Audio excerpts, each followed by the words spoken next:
Okay. O, yan. Yan po yung pangatlo. Yan. Meron ng saray. So, yan po ay dodoblehin na rin natin.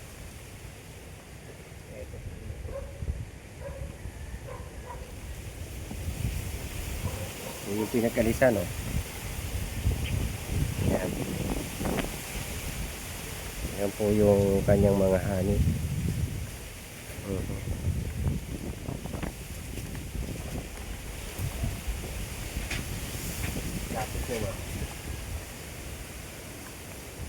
Binuksan po natin ito yung permera po niya.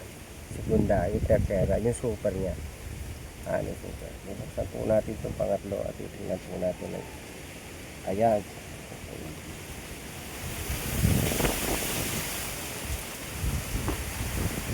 Ayan po. Yan. Ang dami po